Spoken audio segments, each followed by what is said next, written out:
میرے پاکستانیوں، جب چنگیز خان ایک شہر فتح کرتا تھا، قتل عام کرتا تھا، اور پھر تھوڑے سے لوگوں کو جن کو زندہ چھوڑتا تھا ان کو چاروں طرف کہتا تھا کہ بتاؤ دنیا کو کہ میں کتنا ظالم اور میں نے کتنا ظلم کیا اور میری کتنی دہشت ہے۔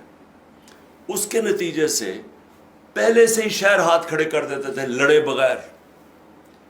یہاں بھی آج وہی ہو رہا ہے، ظلم کی داستانیں ٹی وی پہ چلائی جا رہی ہیں، لوگوں کے گھر توڑے جا رہے ہیں، اس کی ویڈیوز بنا کے سوشل میڈیا اور ٹی وی پہ بھی چل رہی ہیں۔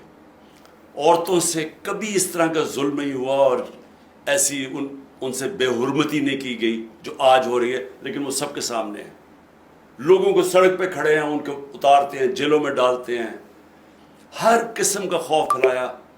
کس لیے جا رہا ہے؟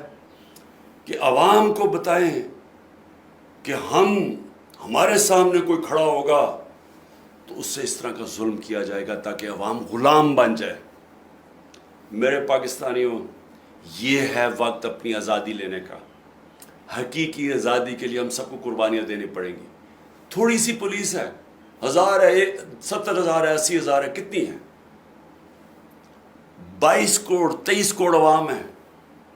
جب عوام یہ فیصلہ کر لے کہ ہم یہ ظلم نہیں برداشت کریں گے، جب وہ فیصلہ کر لے کہ ہمارا آئین ہم ان کو نہیں توڑنے دیں گے، یہ جو سپریم کورٹ کے اوپر حملہ کیا گیا آج، ہم یہ برداشت نہیں کریں گے۔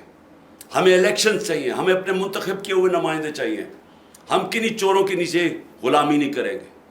جس وقت عوام نے فیصلہ کر لیا، ہم آزاد ہو جائیں گے۔